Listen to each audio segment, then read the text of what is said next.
Morning light slipped through the large glass windows, gently spreading across the cream-colored carpet, like everything in the mansion was still asleep in a sweet dream. The faint aroma of coffee drifted from the kitchen, and the children's laughter echoed rhythmically like the melody of a perfect family.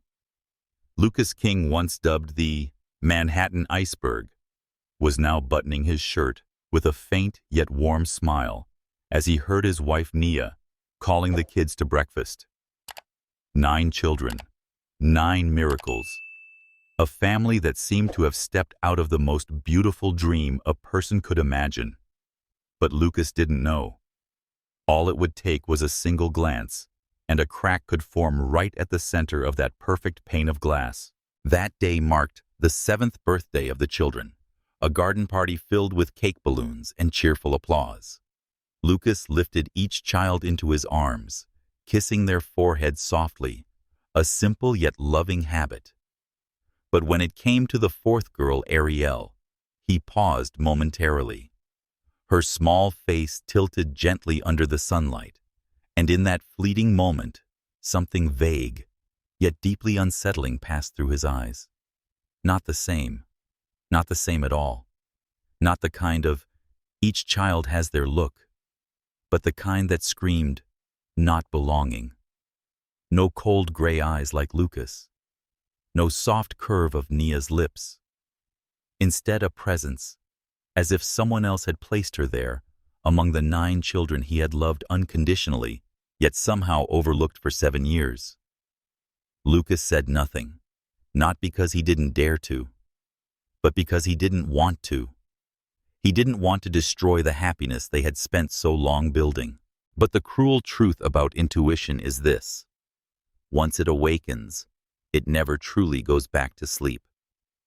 That night, as the house slowly drifted into silence, Lucas sat in front of his laptop. His eyes quietly stared at the DNA test results he had sent away in secret weeks earlier. Sample names: Lucas King, Arielle King. Result: no biological father-daughter relationship. His heart didn't pound. It slid quietly like a cold, lifeless river. Not violent, not angry, just a silent, crumbling collapse. He remembered the day Nia first brought the baby home, tiny, soft, like a dew-kissed flower. Arielle had always been the most straightforward child, smiling and more attached to Lucas than the others. She would hold his hand during movies, climb into his lap every morning. But now, just a single line on the screen had turned all those memories into a string of empty, echoing questions. "She's not your daughter." That sentence repeated word by word like knives, slicing through the trust Lucas had fought so hard to rebuild after the wounds of his first marriage. Upstairs, Nia was still reading fairy tales to the children. Her voice light as mist, soothing as a lullaby, unaware that downstairs, the heart of the man she loved was trembling in silent doubt. Lucas stood up. His steps slowly made their way to the bedroom. He didn't know what he wanted at that moment, an explanation or an outburst. But what hurt him most wasn't the possibility that he'd been betrayed. It was the fact that he couldn't bring himself to trust Nia immediately. 7 years of happiness, 9 children, countless storms weathered together.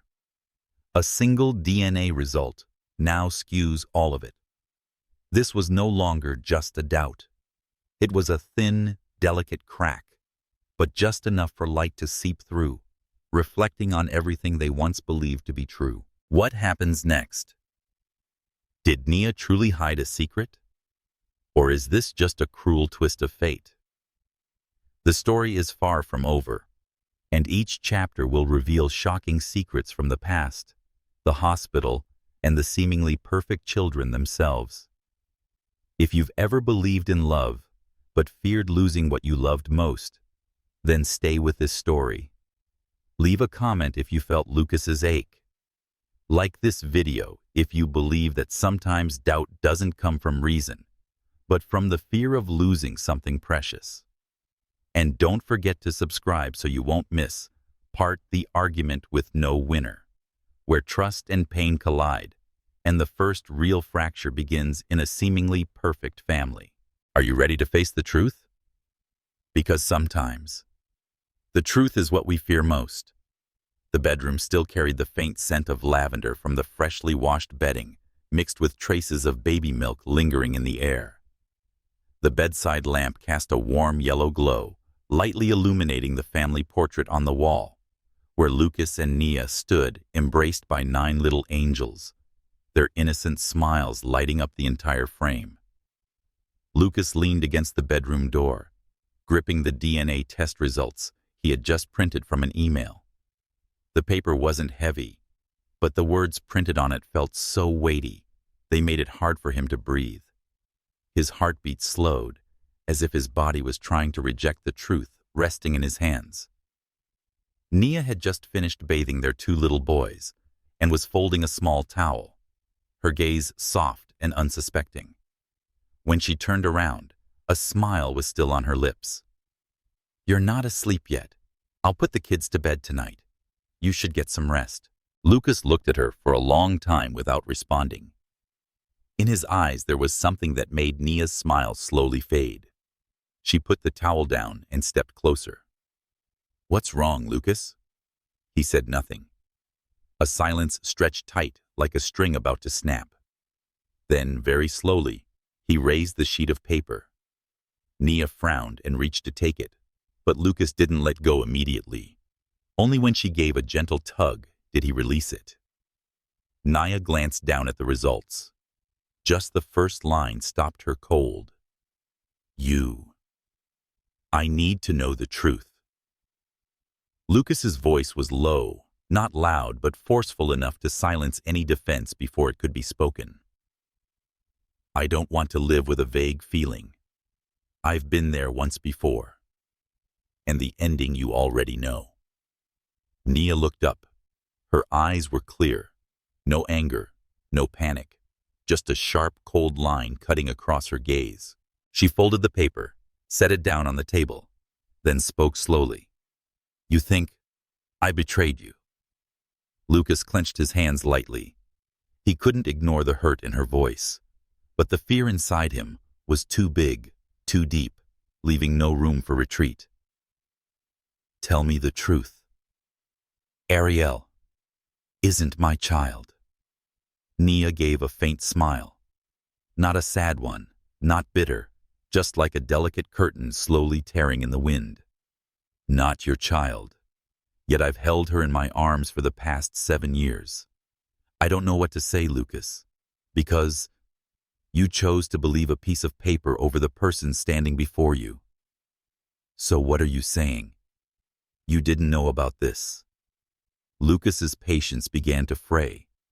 His voice rose laced with pain and suspicion. "I didn't know. I carried 9 babies at once and went through a C-section that lasted nearly 10 hours. I remember the nurses bringing each child to me names already labeled. I never once thought that one might not be mine."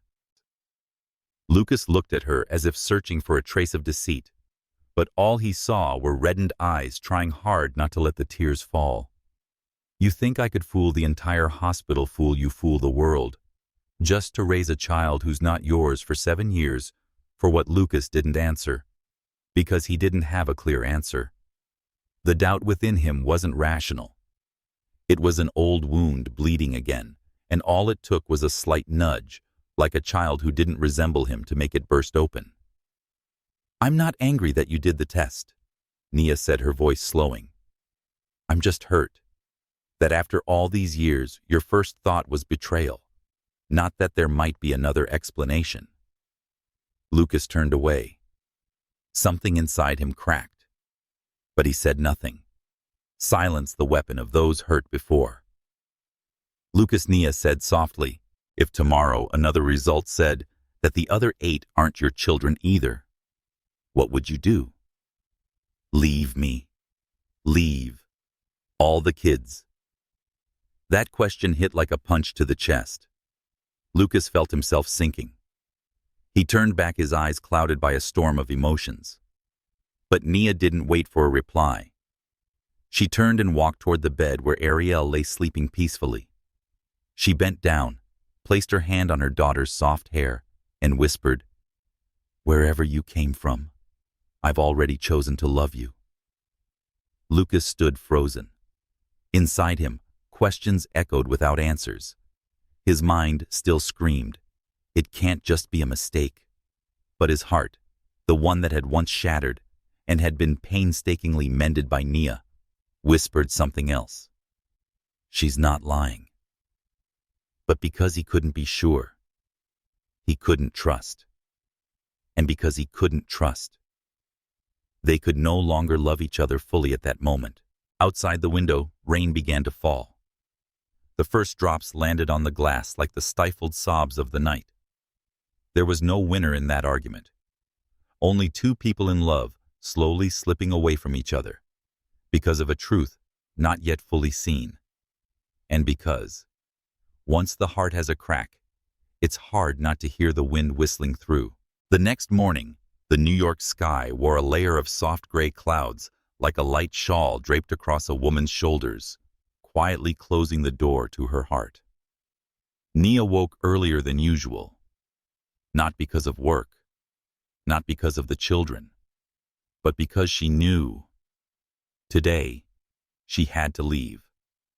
Not out of anger, not out of denial, but when trust between two people is no longer natural love, no matter how strong, becomes nothing more than an empty shell, waiting for the wind to blow through. She walked past the bedroom where Lucas was still asleep, or at least pretending to be. He lay still, as if he didn't want to face her. Nia stood there for a few seconds.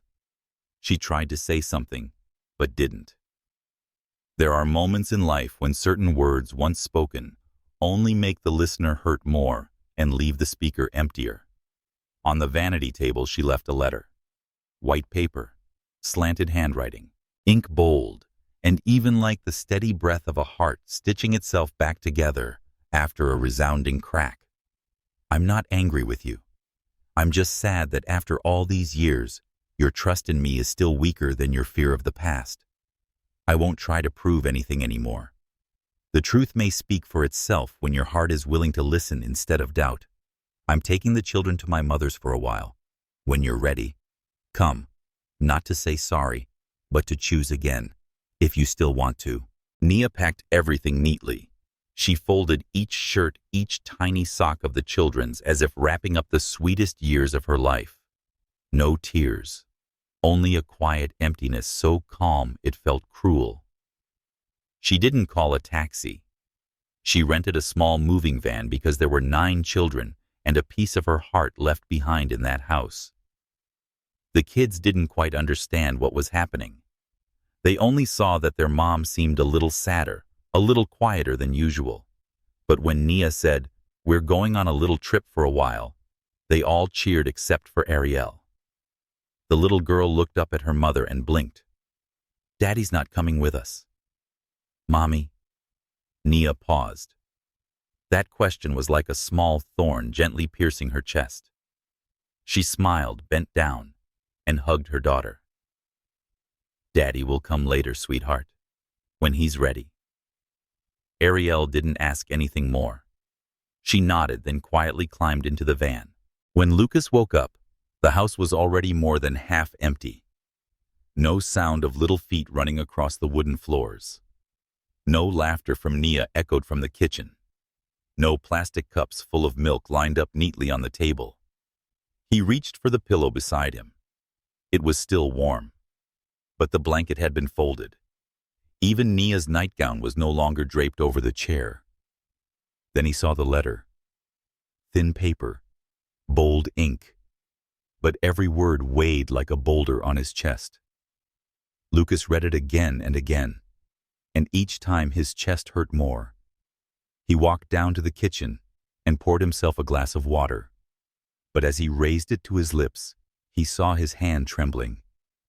Not from anger, not from pain, but because for the first time in years, he realized he had pushed that woman away with his silence and fear. 7 years together, Thousands of days weathering life's storms. Nights Nia stayed up caring for the kids while he was on business trips. In the mornings, she quietly placed his coffee just as he liked to help him start the day a little lighter. All of it, now reduced to emptiness, floating in a house that felt too wide, too cold. Lucas stepped into Arielle's room. The bed still smelled faintly of milk and baby lotion.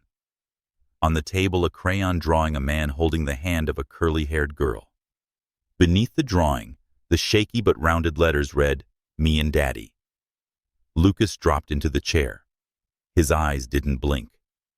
The drawing blurred under the noonday light filtering through the curtains.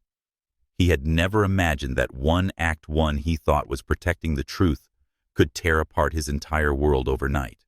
That evening, the King Global house was utterly still. Lucas sat at the dining table in front of an empty plate, beside an empty chair, the one Nia always sat in each night. He didn't touch his food, didn't turn on the TV, didn't reach for his phone. He just sat there, in silence, stretching on like a wordless song, with no ending. 9 little chairs around the table were empty too. A family without voices. A man who was no longer a husband. A father who wasn't sure who he was anymore. When his fear had caused the person he loved most to leave without a single word of blame. That night, Lucas didn't sleep. He just sat by the window, staring into the thick darkness outside, asking himself, how does someone lose their entire world simply because they didn't dare to believe in the heart right before them? And only now did he understand some truths. Only become clear when the one you needed to hold on to the most, it is no longer there. That New York afternoon sagged under a veil of thin clouds stretching across the sky. The sunlight wasn't warm enough to heat the air, nor dim enough for anyone to turn on the lights. Everything seemed suspended in between, just like the heart of the man standing in the foyer of an empty house, where every sound echoed like a sigh. Lucas King sat on the sofa. The fireplace still glowed warmly before him, but he felt no heat. He was still wearing the suit from that morning. His tie loosened the collar of his dress shirt, slightly wrinkled, a rare sight for a man known for being meticulous down to the last crease. It had been 3 days since Nia left. 3 days without the patter of tiny footsteps on the wooden floors. No voices calling Daddy. Look at me. No breakfasts accompanied by a soft smile, and the gentle hands that always knew when to touch him. Not too much, not too little, just enough to warm his heart again. He had called, many times, but Nia didn't pick up, and today he had sat still for a long while, as if the house's emptiness might answer his most significant question. How badly had I failed? The doorbell rang just as the clock struck 4 p.m. Lucas looked up surprised. Since Nia's departure, almost no one had dared come near the house. Not assistants, friends, or reporters. Even the housekeepers had been given time off. He walked to the door and opened it. Standing in front of him was a woman in her 30s. Her long black hair was tied neatly at the nape of her neck. She wore a beige trench coat and held a document folder and an envelope in her arms. Her eyes were not sharp or intense, but held a quiet determination like someone who had waited a long time. I'm sorry to bother you. I'm Meera Solis. I know you don't know me, but I need to speak with you. About Arielle. Lucas froze. That name, Arielle, was like a jolt to the deepest nerve. He frowned, about to speak, but Meera held out a paper. I wouldn't disturb you unless it was necessary, but you should look at this first. Lucas glanced at the paper. It was a DNA test. By now, he knew the format too well. One look was all it took. Comparison samples. Meera Solis. Arielle King. Result. Biological relationship. Mother. Daughter. The air around him seemed to stop. Lucas's eyes darkened. His shoulders stiffened slightly. Are you... Joking? Meera shook her head.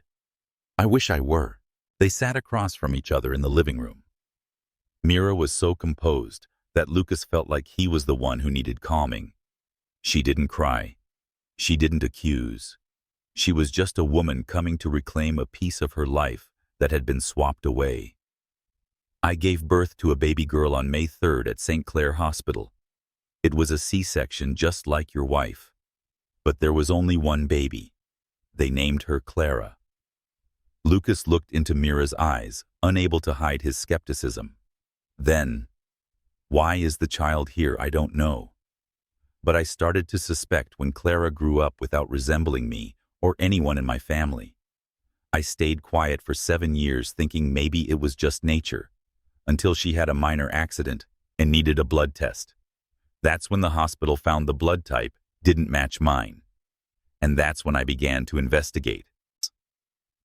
Meera pulled out another envelope this time, containing hospital records, a copy of the birth certificate and photos of the baby from her first days of life, and an old photo of Meera in a hospital bed, holding a newborn, wrapped in a blanket, embroidered with the words, King Global Charity Foundation.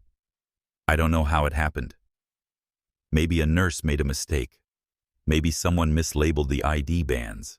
But I am certain that baby was Arielle. She is Clara, my Clara. Lucas leaned back into the chair. Inside his mind, a storm of shattered pieces spun wildly. The nights he rocked Arielle to sleep. The way she'd cry, Daddy, the moment he stepped through the door. The tiny arms wrapped around his neck, full of trust. And now a woman sat before him saying that the child didn't belong to him or Nia. Not because of betrayal, not because of deception, but due to a medical mistake, a mix-up that should never have happened. And yet somehow did. I didn't come here to take her back. Meera said, her voice steady, as if trying to avoid any misunderstanding. I came to tell you the truth. I know she loves your family. I would never break that. But I do want to know how my child is growing up. I want to see her. Lucas clenched his hands. He didn't know how to feel. He felt pain and also relief. He hadn't been betrayed. Nia hadn't lied. It wasn't anyone's fault. It was simply the kind of truth so cruel it leaves you numb. And he, Lucas King, the man who lived by logic, who always needed control, had let his doubt destroy the very home he had once vowed to protect. Meera stood up and bowed her head slightly. I won't do anything without your and your wife's permission. All I ask is to see my daughter. Just once. Lucas remained still. He didn't nod. He didn't shake his head. But inside him a door creaked open. A door leading to the truth. And beyond it was a woman who had quietly walked away too hurt to stay. And a child called Arielle, or Clara. Now she lives between two identities and is forced to carry the weight of it all by the adults around her. One day, after meeting Meera, Lucas King arrived at St. Clair Hospital, the same place where 7 years ago he had held Nia's hand, both nervous and excited, as they prepared to welcome 9 tiny lives into the world. Back then, he never imagined returning not for nostalgia, but to investigate. The hospital lobby still carried the familiar scent of disinfectant, but Lucas's footsteps no longer belonged to an eager new father. They were the steps of a man trying to piece together the broken fragments of truth. He sat in the hospital director's office with Meera. In front of them were 2 of the hospital's lawyers, the former head of obstetrics now retired, and an old medical file just retrieved from the archives. Page after page was opened. Every line, every timestamp, carried immense weight. No one spoke. The only sound was the gentle turning of paper, like the muffled sighs of the past. On the 7th page, Meera suddenly clenched her hands. Here, she said, pointing to 2 small handwritten notes scribbled in the corner of the file. May 3rd, 11:48 a.m. Clara Solis, C-section, 3.1 kg. Mother, Meera Solis, May 3rd, 12:03 p.m. Arielle King, baby number 4, C-section, 2.9 kg. Mother, Naya King. In another section, under ID band notes, the band was replaced due to barcode failure, so a temporary handwritten solution was used. Lucas read it over and over. The words were simple, but it was the most apparent confession imaginable. A mistake. A tiny wristband was mislabeled. And from that moment, 2 baby girls, Clara and Arielle, grew up in entirely different worlds, carrying identities that didn't belong to them. The retired head doctor bowed his head, voice hoarse. "We sincerely apologize. That day, there was a sudden power outage. Part of the barcode identification system went offline. Staff had to write things manually. It was a chaotic day. 3 multiple birth deliveries, including your wife's, and 4 single C-sections. While transferring the newborns from post-op to the neonatal care unit, there may have been a mix-up between the 2 baby girls born close in time. Everyone was exhausted, and no one caught the mistake." Lucas closed his eyes, hands gripping his knees tightly. No accusations escaped his lips, because he knew no amount of shouting or lawsuits could undo what had already happened. What mattered now wasn't blame, but making things right for those who'd been misplaced, even if no one meant it to happen. At age 2, Meera pulled out a photo of Clara playing with a pink teddy bear. Lucas went still. Those eyes that smile. Identical to Arielle. He had once believed he was imagining the differences, but now everything had an explanation. Not Nia's fault, not betrayal, just fate, playing a cruel, dark joke. "I thought I was being betrayed again," Lucas finally spoke after a long silence. "It turns out, I was the one who betrayed." No one replied. Because of that sentence, he was speaking only to himself. As he returned to the still, cold mansion that evening, Lucas entered Arielle's room. Everything remained untouched, the embroidered pillow with her name, the tiny bookshelf filled with fairy tales, the stuffed animals, and the crayon drawing pinned above her bed. He sat beside the bed, his eyes falling on the teddy bear Clara had once held every night. In that quiet room, he could finally feel her presence, not through DNA or documents, but through the faint crayon marks on the wall, the hair clips scattered on the floor. She wasn't his by blood, but she had touched a part of his heart no test could ever measure. Lucas breathed deeply. In his chest was a bitter yet sincere realization. He had doubted the woman who loved him in the simplest of ways. He had more trusted a piece of paper than the years they had shared. And because of someone else's mistake, he had driven away the people he loved most. The next day, he drove to the suburb where Nia and the children stayed. No driver, no assistant, no warning. In his hand, a copy of the hospital records and a paper bag containing Clara's old teddy bear. The small wooden house sat nestled among maple trees. Afternoon sunlight slanted through the leaves, casting a warm glow on Nia's hair. She was sitting on the porch mending a child's shirt in her lap. She looked up when she saw him. No shock, no smile. Just a strange quietness, as if she had already known this moment would come. Lucas walked up and sat beside her. They said nothing for a long while. Then he handed her the paper bag. Nia opened it. Inside was the little teddy bear, worn thin at the ears.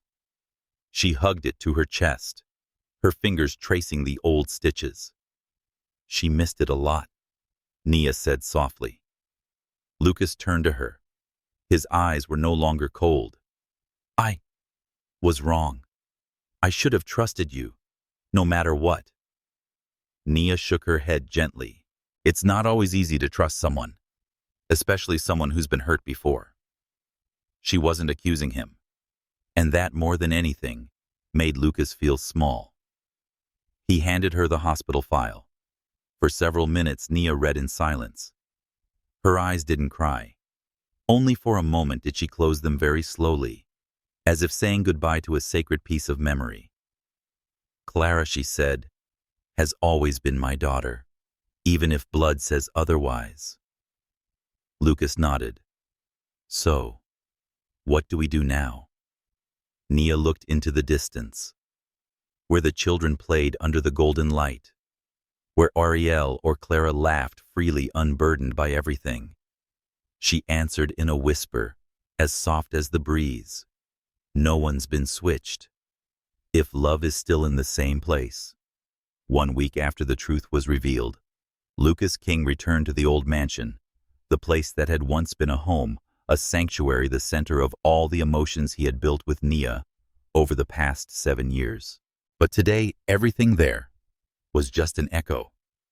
The house was unchanged, tidy, elegant, luxurious, refined. But it was precisely that unchanged state that made Lucas ache more than ever. Because it proved that everything warm and alive had never come from the marble walls, the velvet curtains, or the million-dollar furniture. It had come from the laughter, from warmth, from the life of 9 children running through the halls, and from Nia, the woman who had turned a CEO into a family man without ever needing to force him. Lucas stood in the living room. His hand rested on the glass table where Nia placed a fresh flower arrangement each morning. Now it stood empty, not wilted, just gone. Inside him was a hollow feeling, not the ordinary kind of regret. It was the realization that he hadn't just lost a person, but something unquantifiable. Trust, a child's innocent sense of safety, a wife's quiet and loving gaze, and most of all, the opportunity to protect it all before it was too late. He walked upstairs to Arielle's or Clara's room.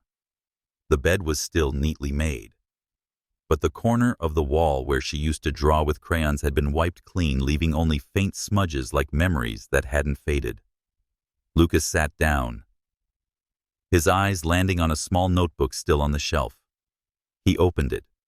Each page was filled with simple drawings, a house, a birthday cake with many candles, 2 parents holding hands, and at the end, a drawing of a little girl standing between 2 adults with scribbled words underneath. I love Mommy and Daddy. That was all. No fancy language.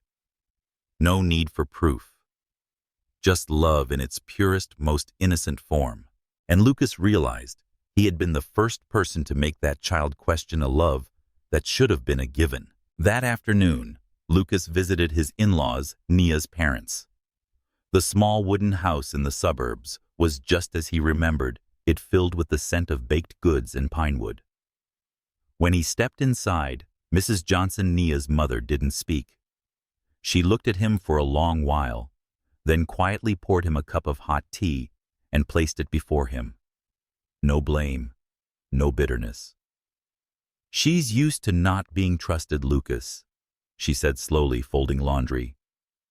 Ever since she was little, she's had to prove she wasn't wrong. A black girl in a school full of wealthy white kids, the eldest in a fatherless family, a wife unfit for a financial king. But she never complained. Only once, when she fell in love with you. Lucas didn't respond. That sentence was like a mirror showing him the truth he had been avoiding. I used to think, Mrs. Johnson continued, that she'd finally found someone who believed in her unconditionally. Turns out, she still hadn't. Lucas lifted his head slightly. His eyes couldn't hide the gloom weighing him down. I didn't mean to hurt her. I was just so afraid. Mrs. Johnson nodded, her tone softening. Fear is natural for those who've been hurt, but letting fear control you, that's a choice. And she never got to choose. When Lucas left the house, a drizzle had started to fall.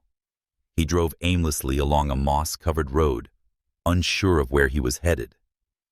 He didn't want to go home. Because that place no longer felt like home. He stopped in front of a deserted park, the same one he used to take the kids to every Sunday afternoon. The old swings creaked in the wind, and rain tapping on dry leaves sounded like a heavy heart beating slowly. Lucas sat in his car for a long time. He thought about everything he had done, about holding the DNA result without asking Nia for the whole truth. At first he questioned his daughter's eyes, Nia's forced smile when he shouted, "Just tell me the truth." And he knew his mistake wasn't in the conclusion. It was in the path he chose to reach it alone, cold and isolated. That night, Lucas returned to his penthouse in Manhattan. The apartment towered high above the city, offering a glittering skyline view, once a symbol of power, success, and the untouchable Lucas King. But now it was just a glass box where a man sat alone, with a glass of untouched whiskey and no phone. No one was calling. He opened his laptop and pulled up an old photo folder, family pictures. Arielle's 3rd birthday party. The beach trip when she was 4. Clara dancing in a princess dress. Each photo cut deeper than any knife. Lucas dropped his head onto the desk. No one heard his sigh. No one saw the tear fall onto his wrist. The same wrist that once wore a luxury watch, but could never measure the moment he lost the ones he loved most. A while later he opened his eyes and pulled out a blank sheet of paper and began to write. Not a contract, not a justification, just words to himself.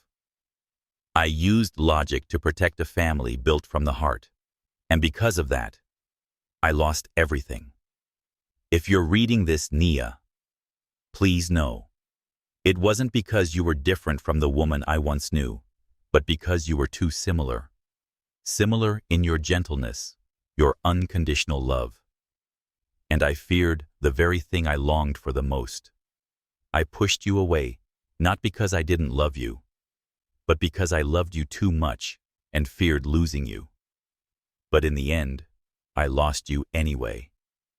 Lucas folded the paper, placed it in an envelope, and wrote on the front, "To the only one who stayed, even when I didn't deserve to be held on to."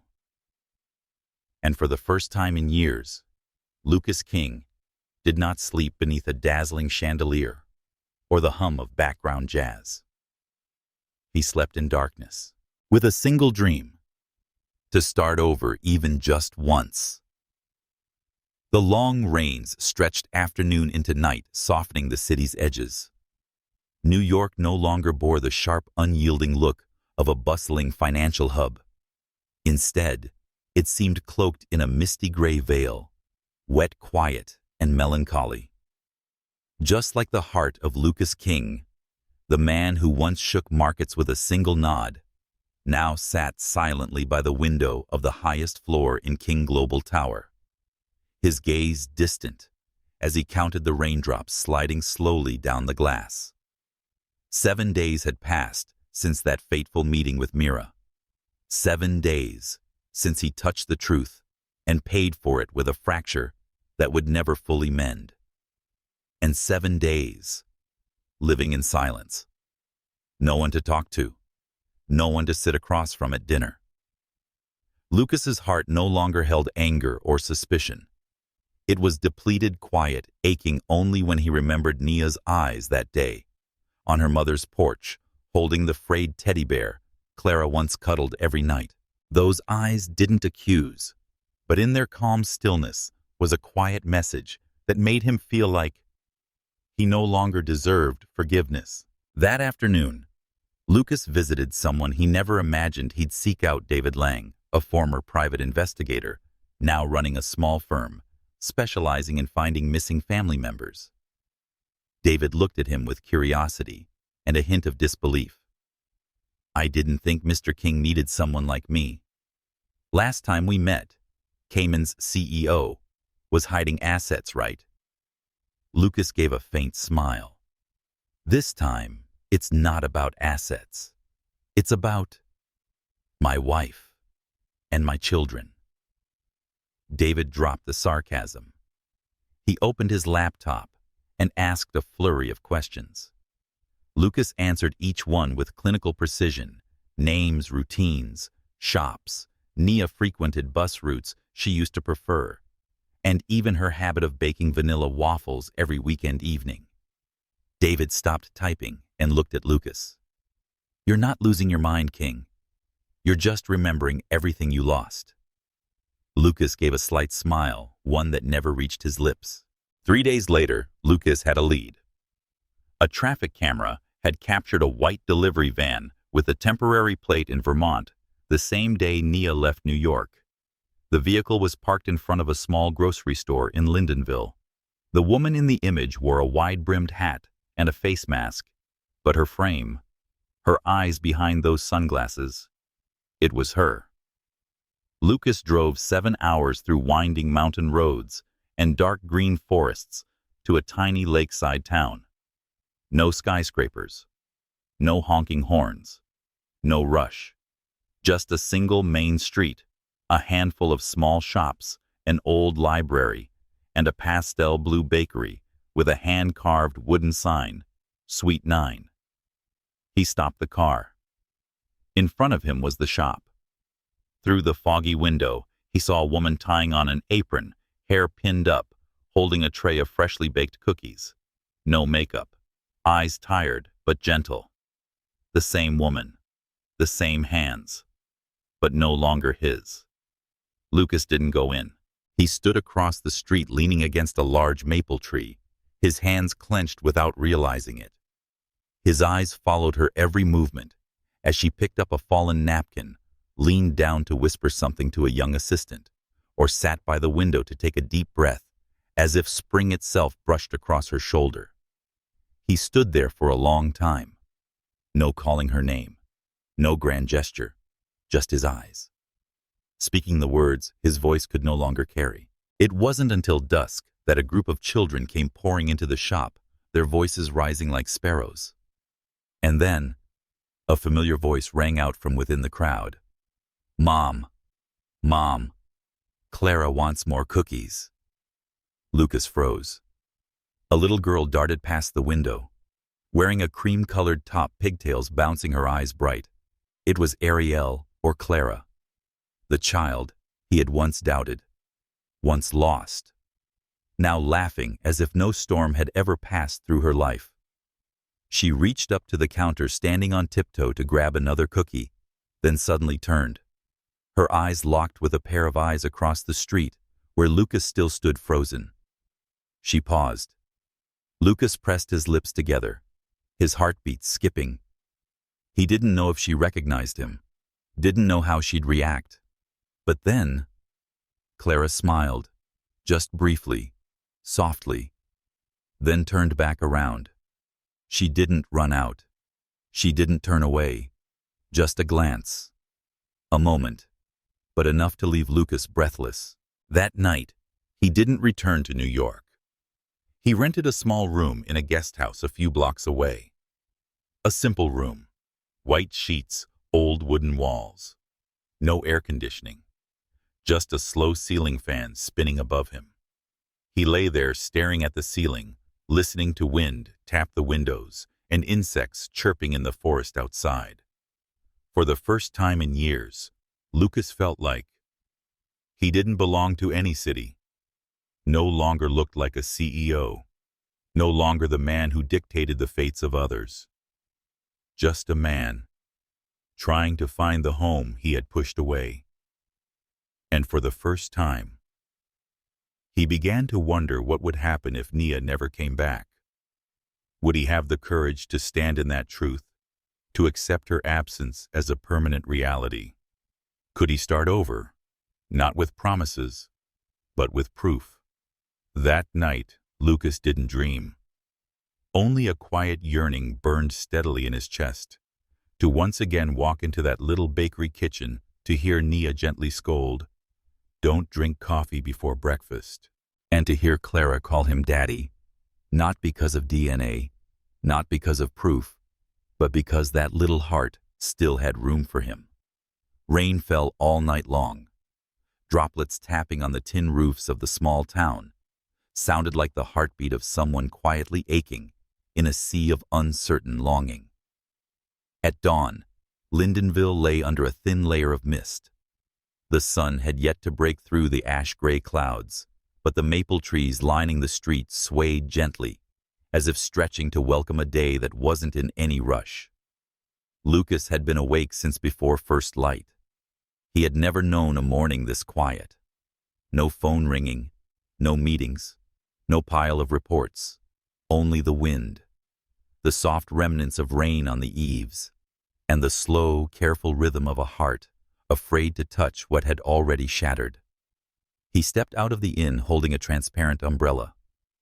Mist still clung to the sidewalk, catching faint glimmers under the still-lit street lamps. Lucas didn't have a destination. He just knew. If he didn't find a way to face Nia today, he might never get the chance again. As he approached Suite 9, he stopped. Through the fogged-up window, he saw Nia wiping the counter. Her hair was loose, tied low at the nape of her neck. The same calm presence, but something had changed. No longer that soft smile whenever a customer walked in. No more light in her eyes when a child called her name. She was like a gentle reflection in water, breathtakingly beautiful, but no longer within his reach. Lucas stood outside watching like a stranger, afraid that if he stepped in too soon, everything would shatter. But if he stayed still, he'd lose her again. The door opened as a little girl ran out holding a pink umbrella with bunny ears poking up playfully. Clara. She froze when she saw Lucas. Her eyes filled with surprise for a moment, then flickered with hesitation. Lucas knelt, his voice softer than the breeze. "Do you miss Daddy?" Clara looked at him, blinking. Then she nodded. "Yes. But Mommy said, if we miss someone, we have to wait." Lucas's chest tightened. Clara looked up at the sky, then gently handed him her small pink umbrella. "It's still raining. You should come in. You'll get all wet." Lucas took the umbrella. His gaze had never been more tender. He took a deep breath and knocked on the bakery door. For the first time as a man trying to find his way back. Nia looked up. Time seemed to stop. Lucas stood there, one shoulder soaked beneath the too small umbrella. But his eyes no longer carried pride or bitterness. Only one thing remained, undeniable longing. "I'm sorry," he said. No waiting for permission to come in. No long explanation. Just 4 words. And in Nia's hands it felt like autumn had dropped all its leaves at once. She didn't reply. She reached for a towel from the shelf, stepped forward and wiped the rain from his hair, as if the habit had never left her. "Why did you come here?" she asked. Voice neither sharp nor soft. Just a simple question, open, unguarded. "I don't even know," Lucas replied with a quiet smile. "Only that.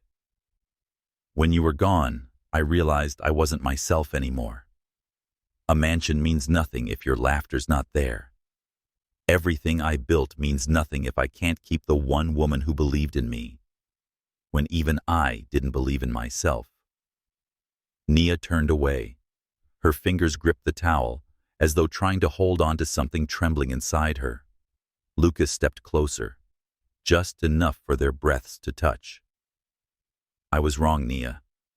Not because I doubted Clara, but because I didn't choose to trust you first."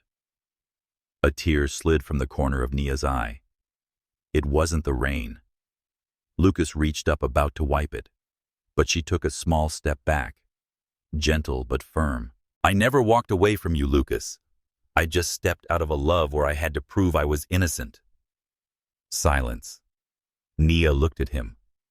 In her eyes where sadness hurt the deep cracks of broken trust, but also something he dared to hope for, tenderness not yet gone. "You don't need to say sorry," she said. "What I need to know is whether you still believe in this love enough to keep going. Lucas clenched his fists. I don't just believe. I'm ready to start over. From the very beginning. No matter how long it takes. Even if you can't forgive me right away. Even if Clara needs time. I'll wait. I'll do whatever it takes. Naya looked at him for a long time. Then she turned, walked into the kitchen, and returned with a cup of hot cocoa, just like she used to on winter nights. If you remember how to start again, then don't stand outside the door anymore. Lucas took the cup. His hands trembled slightly, but his heart was warm again. He didn't know if they could return to what they once were. Didn't know how long it would take for Clara to call him Dad again. But in that one moment, to see Nia wipe the rain from his hair, to hear her voice unguarded again, he knew he still had a chance. Outside, the rain kept falling softly, but inside that small bakery, with the scent of cocoa, the sound of a child calling Mom, and the look between two people who had once lost everything, there was a light. Like the first sunbeam after a long, unrelenting storm. Clara didn't remember exactly when she first heard the word DNA. Maybe it was the day her mom quietly packed their bags, leaving behind the house with the big window facing the rose garden, where she used to play on the swing set with her 8 siblings.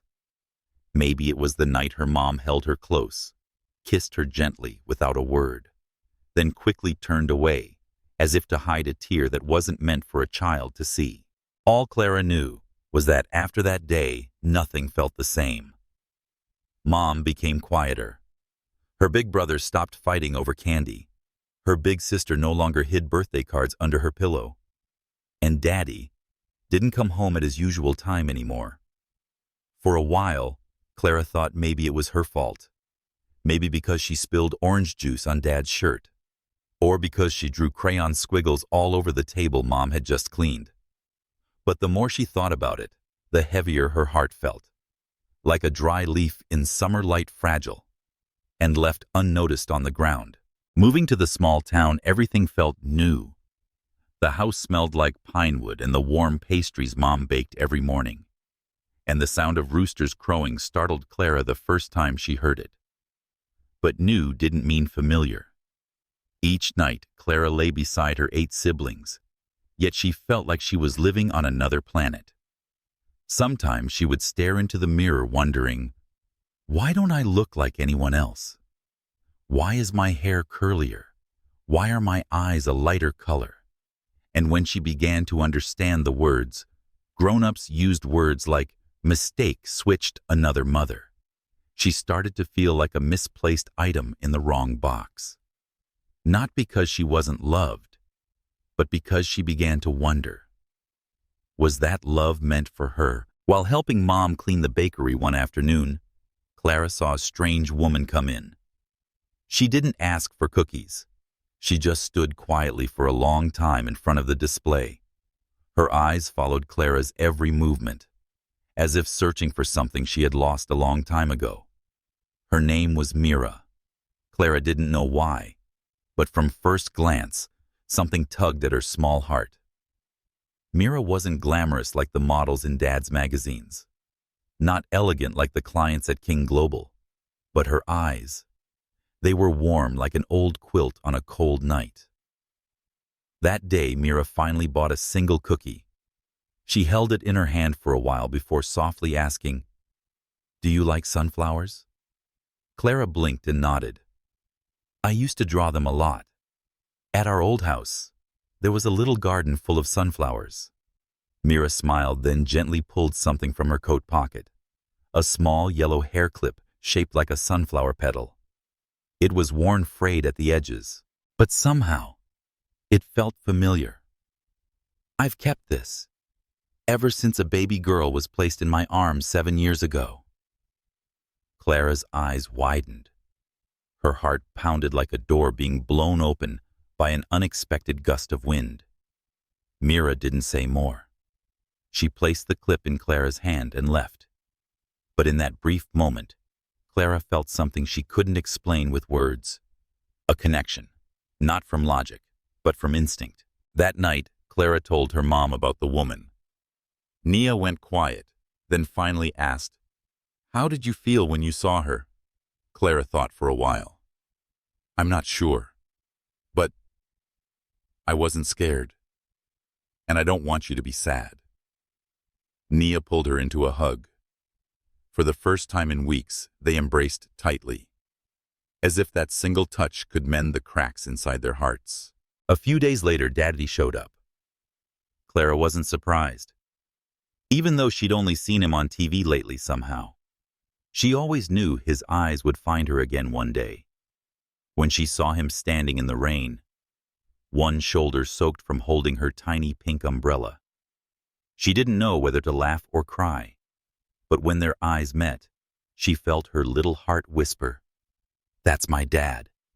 Even if blood says otherwise, love never changed. One weekend afternoon, Clara sat on her mom's lap, twirling the sunflower hair clip in her fingers. "Mom, if I belonged to someone else, would you still love me?" Nia looked at her, in her eyes a sky full of softness. "Clara, there's something I want you always to remember. I don't love you because of paperwork. I love you because of every smile you've given me. Every night I stayed up when you had a fever. Every curious question only you could ask. I've chosen you every single day, and I'll keep choosing you. Forever." Clara burst into laughter. Her first full smile, after weeks of confusion, doubt, and unanswered questions. That night, Clara wrote a simple sentence in her diary. "I don't need to look like anyone to be loved. I need to be me.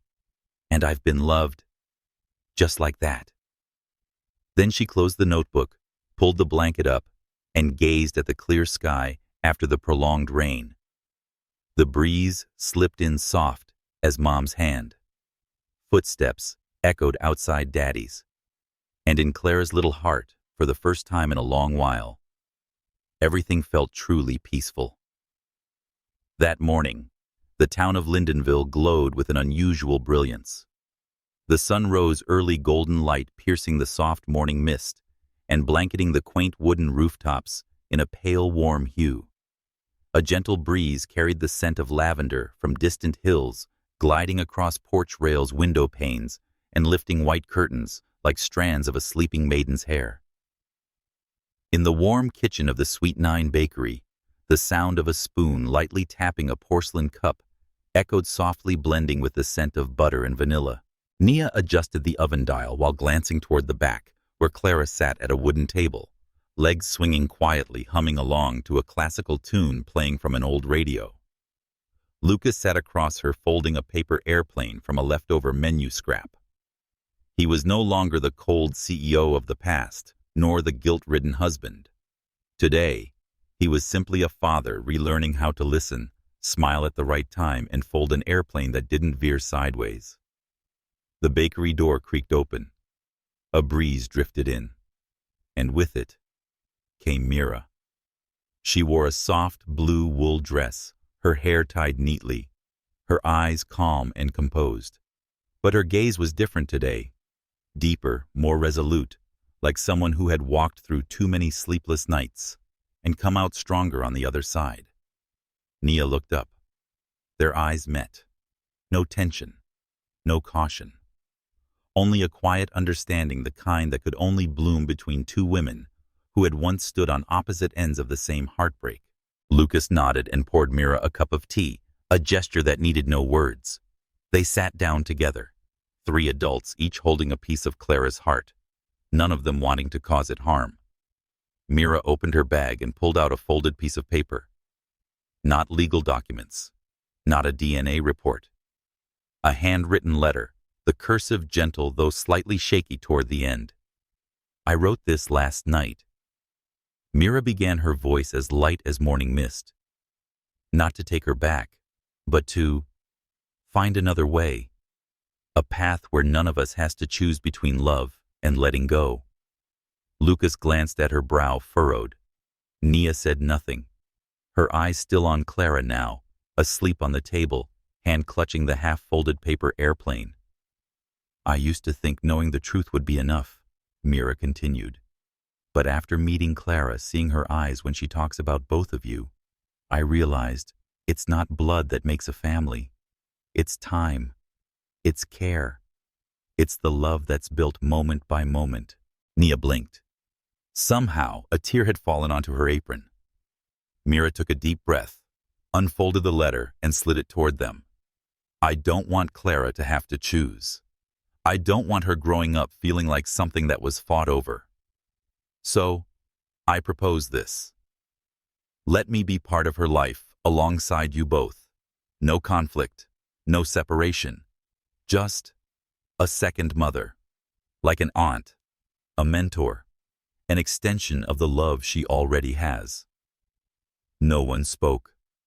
The ticking of the clock echoed through the quiet room. Lucas looked down at the paper. It didn't ask for custody. It didn't demand legal rights. It simply expressed a heartfelt wish to see Clara on weekends, to join birthday parties, to take her on walks or read to her at the library. All conditional. Only when Clara wanted. Only if Nia and Lucas agreed. A love that asked for nothing exclusive, only the chance to be shared. I know I've lost 7 years, Meera whispered, but I don't want to lose another 7, just because we couldn't come together for her. That's when Nia looked up. She studied the woman before her, not with the eyes of a protective mother, but with the eyes of someone who had weathered a storm and realized some wounds can only heal when we stop clinging to ownership. Clara has a big heart, Nia said softly. She can love 9 siblings all at once. She can love one more person too, if that love is real. Meera smiled. Lucas picked up a pen and signed the paper, which didn't require signatures. It wasn't a legal agreement. It was a commitment, not to the law, but to the heart of a child who had once lived between 2 worlds. That afternoon, Clara woke on the bench outside the bakery. Sunlight bathed her hair in gold. Meera sat beside her, holding a hardcover children's book with a sky blue cover. Would you like to hear a story? Meera asked. Clara rubbed her eyes, blinking. What kind of story? A story about a little girl with 3 people who loved her like 3 sons. Clara blinked again, then nodded. She leaned her head on Meera's shoulder, while her other hand reached out and held onto her mother's. Behind them, Lucas stood quietly, his eyes lifted to the sky. A sky he once thought had swallowed everything he'd lost. But today, that sky shone with a strangely gentle light. There were no winners, no losers. Only one small heart finally returned to where it belonged, not caught between competing arms, but gently held by many hands, forming one larger heart. Summer in Lindenville passed as slowly as time, walking barefoot across cobbled streets. Children laughed under the shade trees. Adults sipped iced tea on porch swings, and the afternoon sunlight filtered through the windows of Sweet Nine Bakery, gentle as a whispered memory. Upstairs in the bakery's attic-turned-library for the children, Clara sat in the center of a colorful circle, surrounded by 8 siblings who shared her blood. And yet today, they were learning to love a part of their family that had once been lost. Clara had lived with them for 7 years. She was the youngest, the one who whined most, and was often spared from chores just because her eyes sparkled at the right moment. But ever since the truth came out, something invisible crept between the laughter. No one said it, but everyone felt it. Clara felt out of place in the very home she'd always known. Not because anyone pushed her away, but because she had started asking herself, do I belong here? One afternoon, as the sunlight leaned across the doorstep, Ethan, the eldest at 13, found Clara alone in the backyard, where the old wooden bench still stood. They used to share it by reading comic books. Ethan sat beside her. He leaned back, eyes fixed on the soft gray sky. Are you mad at us? He asked gently. Clara shook her head.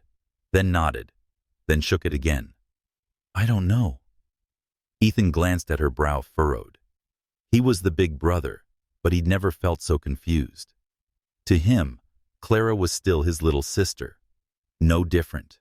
Nothing had changed. But something had made the words of comfort harder to speak. I'm not good at saying stuff. Ethan began awkwardly. But remember when you had that high fever, and we all took turns fanning you through the night? Clara nodded softly. Or when you dropped your stuffed cat in the toilet and no one laughed. I put on gloves and fished it out for you. You remember that? Clara giggled a tiny sound, but that giggle cracked the layer of frost in her eyes. Ethan scratched his head sheepishly. I don't know much about blood or biology, but if anyone ever says you're not our baby sister, I'll punch them. I swear. Clara laughed louder this time, and that laugh echoed, drawing the other kids from around the garden. They gathered. One climbed onto the bench. Another shoved a throw pillow into her arms. A third handed her a still warm cookie. Mom says you're her daughter, said the second twin sister. So of course you're our sister too. She gave birth to us, but we chose to stay together. That's what makes family. You and I made the birthday cake pact. A younger one chimed in, thumping his chest. We promised to eat cake together until we're old. Remember that? We called ourselves Team Bread, didn't we? And bread comes in all shapes. But it's still bread. The kids chattered all over each other, their voices tumbling like laughter down a hill, as if bitterness and biology had never touched their sweet little world. Clara didn't say a word. She bowed her head, and silent tears fell onto her sleeve. Not from sadness, but from being loved more than she ever believed possible. That evening, under the warm yellow glow of the living room, Lucas and Nia sat side by side on the couch. Clara ran up and threw her arms around them both, her head resting on Mom's lap, her hand gripping Dad's finger. Can I still be everyone's Clara? She asked. Nia kissed her forehead. You belong to yourself first, sweetheart.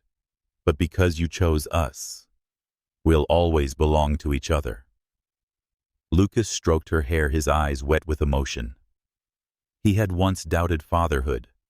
Now the very child he questioned was the one teaching him what unconditional love meant. A few days later, the kids came up with a plan, a harmony gift for the whole family. They gathered old photos, added drawings, doodled captions, and glued everything into a thick scrapbook. On the first page was a picture of all 9 siblings standing in the shape of a heart, with Clara in the center. Not as someone different, but as the core. Below the drawing, a single sentence. Family isn't where we were born together. It's where we choose to stay, no matter what. They placed the album on the dinner table that night. When Nia opened it, she didn't speak for a long time. Lucas stood behind her, resting his hand on her shoulder. Their eyes met. No words needed. They both understood. The cracks were beginning to mend. Healed by the simplest, quietest acts of love. That night, the whole family sat together, flipping through old pictures. Faded, blurry snapshots, but full of innocence. Clara was wrinkling her nose at mashed bananas in her high chair. Clara was asleep at her desk, with a mosquito patch on her forehead. And then, photos of them all at the park, at the beach, around birthday cakes, beneath Christmas trees. Every image whispered the same truth. Blood may link us by genetics, but love is what keeps us together forever. The first morning of autumn in Lindenville unfolded like a silver-gray silk scarf draped softly across the rooftops of old wooden houses. Leaves began to change shades of gold and crimson, swirling in the breeze like handwritten letters from an old season. At the end of the quiet street inside the cozy Sweet Nine Bakery morning, sunlight slanted through the window, warming the wooden table and the hand-embroidered cloth Nia had replaced the day before. Clara sat by the window, a new pearl-colored journal in her hands. Beside her was a warm glass of milk and a half-eaten cookie. She wasn't writing and staring at the blank lines, as if trying to find herself among all the unnamed thoughts. She was about to make a decision, not between chocolate and vanilla cookies, not whether to wear the floral dress or the red t-shirt, but a far bigger question than childhood should carry. Where will Clara live with whom? And who would she be between two waiting worlds? A week ago, Meera had extended an invitation for Clara to stay with her in Vermont for a few weeks. Not to claim custody, but to offer the little girl a chance to know a part of her roots, the ones lost to a switch made long ago. No one objected. Lucas agreed, even though his eyes faltered at the mention, as if holding back an unspoken fear. Nia quietly nodded. She didn't grip her daughter's hand. She didn't plead with her gaze. She said, "You're allowed to choose. I trust you're old enough to listen to your heart." Clara knew no one wanted to lose each other, but no one wanted to keep each other bound by ropes of duty. Clara felt like a grown-up trapped in a child's body in the following days. She overheard fragments of hushed conversations. She noticed sighs behind closed doors. She saw her mother's quiet glance when Clara went out with Meera. She saw her father standing on the porch again, smoking, even though he had quit when Clara was 3, after one bad coughing fit made her cry and cling to him in fear. She understood. Everyone was trying to stay calm, but that gentleness made her heart even heavier. One evening, Clara asked to sleep over at Meera's. The small house by the lake had a white picket fence and a garden full of wild daisies. Meera had prepared a room just for Clara, painted mint green with fairy lights, and shelves filled with the children's books she had once dreamed of reading to her daughter. Clara liked it there, not because it was prettier, but because Meera genuinely wanted her there, not to keep her, but to be near her. That night, Meera read her a story. Her voice was soft as silk, brushing gently over Clara's soul, with tales of magical lands and a princess who didn't need a prince, only the courage to save herself. When the story ended, Clara whispered, "If I choose not to stay, will you be sad?" Meera paused, then nodded. "Yes. But if you choose what makes you happy, I'll be glad more than I'll be sad." Clara didn't say anything. She hugged the stuffed bear Meera had given her and curled under the blanket. Her tears soaked quietly into the fabric, like the first ink of a story only she could write.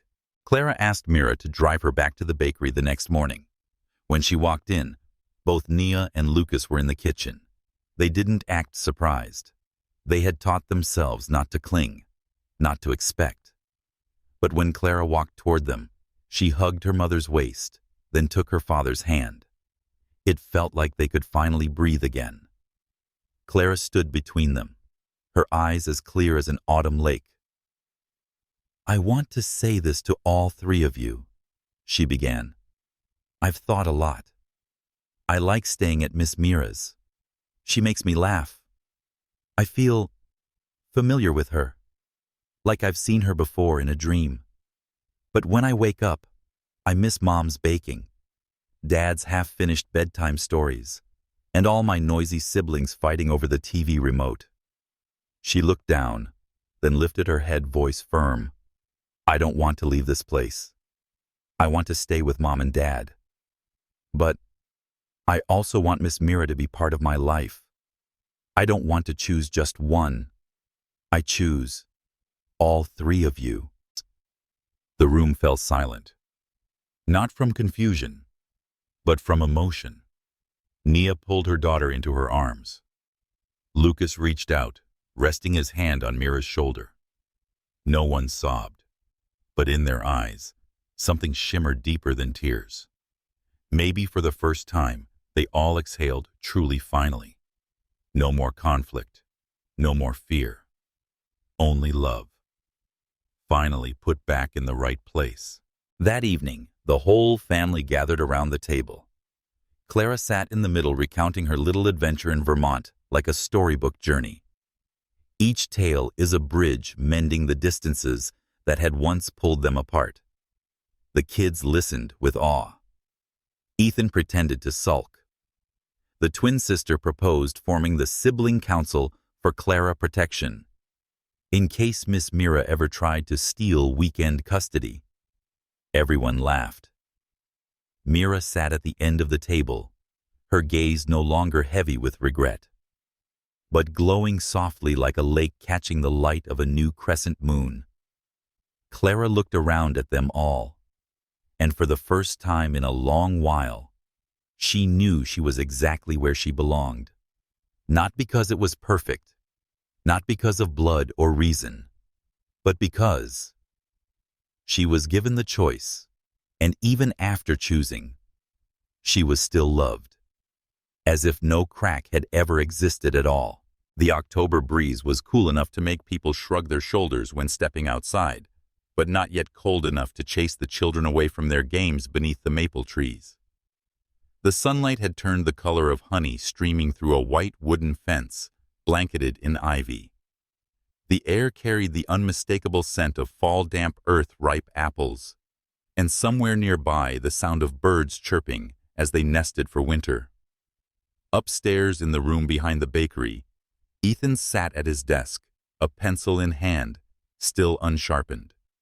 He wasn't writing, wasn't sketching, just staring at the blank page in front of him, hoping it might speak first and answer questions no one had ever taught him how to ask. Ethan had felt torn between two currents of thought for a week now. He was the eldest, the firstborn of Nia, and Lucas raised to be strong, mature, dependable, the one expected to protect the 8 younger siblings who followed. But sometimes the ones seen as already grown are the ones who carry the most unspoken questions. The door creaked open softly. Nia stepped in carrying a warm glass of milk and a split cookie. She didn't ask anything, just placed the snack down beside him and sat quietly. The silence between them was gentle, as if she understood some feelings needed time to rise into words. After a while, Ethan spoke, eyes still on the page. "Mom, if Clara's someone else's biological child, does that mean I should treat her differently?" Nia paused. Her hand came to rest on his shoulder, not tightly, just a light touch, like wind brushing over a leaf, just enough for the leaf to feel held. "Why do you think you should treat her differently?" she asked softly. Ethan bit his lip. "Because sometimes I'm not sure she is my sister. I love her. I don't want to lose her. But in the back of my mind, there's this question keeps repeating. Like, if we don't share blood, do I still have the right to call her mine?" Nia said nothing for a long time. She looked at her son, who had somehow grown taller than her with broader shoulders, a deeper voice, and eyes old enough to hold worry. The boy who once leapt with joy the first time Clara called him Big Bro. The one who once snuck cake from the fridge to coax her out of a sulk, now sat like a young man asking a question that even she had to measure carefully. "Ethan," Nia began, "I've heard people say that blood is the strongest bond in a family, but I think what keeps people together doesn't run in veins. It's in the little things, the everyday things that get repeated quietly without anyone noticing." Like what Ethan asked, his voice wavering slightly. Like when you rush to brush your teeth first in the morning, but always leave the toothpaste cap just as Clara likes it. Like how you hug her after a bad grade, even when no one tells you to. Or like last night when you stood outside her room to ensure her nightlight was still on. Ethan blinked. He hadn't expected his mom to know any of that. "You don't need to be her biological brother to be her protector," Nia said, "because real love doesn't need a DNA test." Ethan turned toward her, their eyes meeting. And in her gaze, he saw something solid as stone, but soft as water. A kind of love that doesn't always have a name, but has the power to heal a child's quiet fear about their place in someone else's story. That evening, the whole family gathered to make mooncakes. It's not a tradition. It's just a fun idea Clara had after reading a storybook about the Mid-Autumn Festival from the East.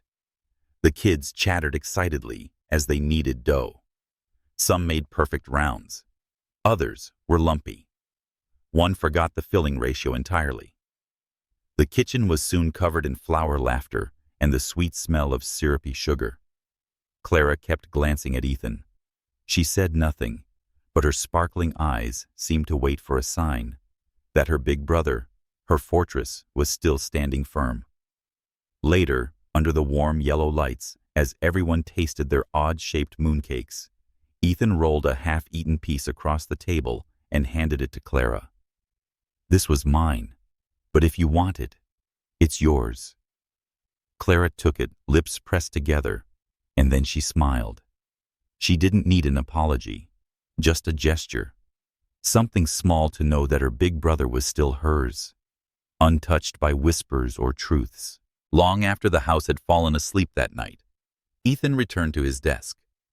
He pulled out his journal and for the first time in days wrote on the once empty page, "Clara is my sister. We don't have to look alike to be family.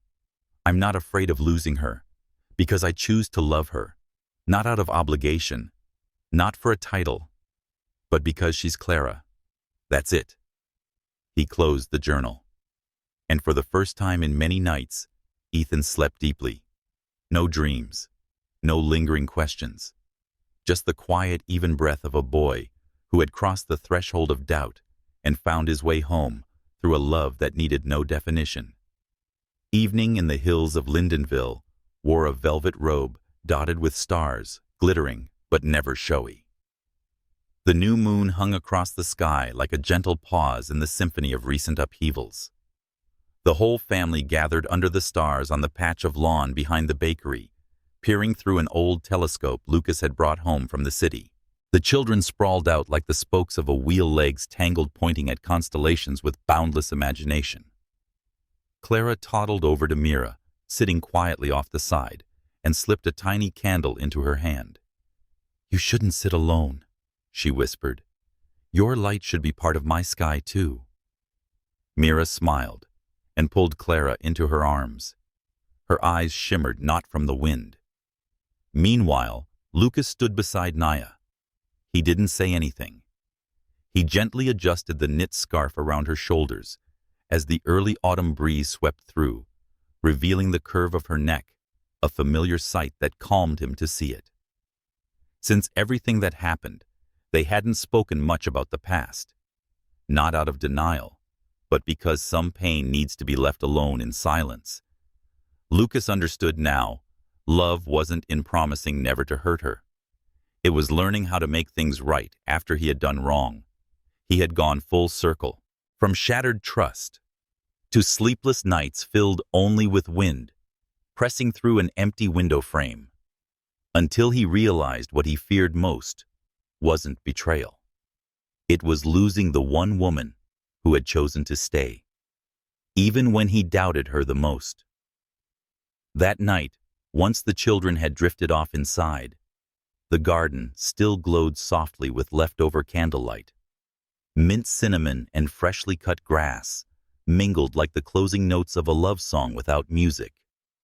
Lucas took Nia's hand and led her to the center of the yard, to the same place they'd thrown Clara's second birthday party, the exact spot they pitched a tiny tent for the family's first backyard campout. She stopped when she saw it. A wreath of wildflowers had been carefully tied and hung from the low branch of a maple tree. Beneath it, a small wooden table draped in lace.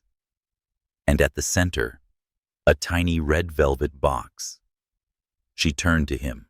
He was the same man she'd once loved, but his eyes now held the quiet etching of time.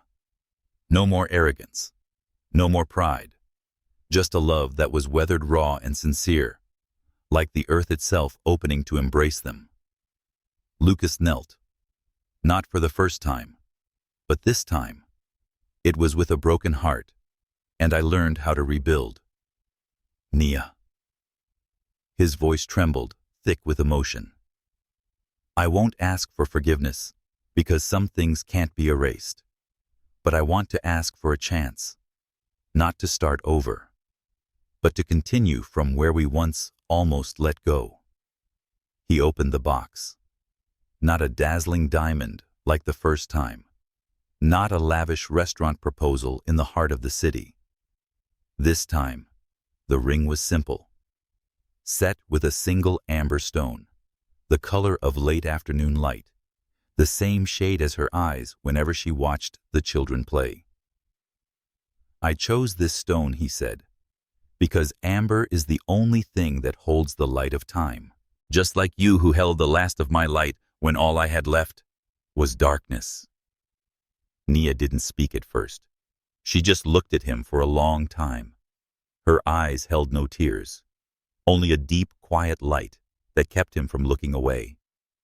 I used to think our love had died, she whispered, like a tree that forgot how to bloom.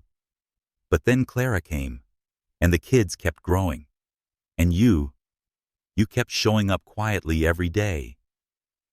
She bent down and gently lifted him, placing her hand over his heart, a heart that no longer beat in perfect rhythm, but found peace in beating for just one person. No love goes untouched by trials.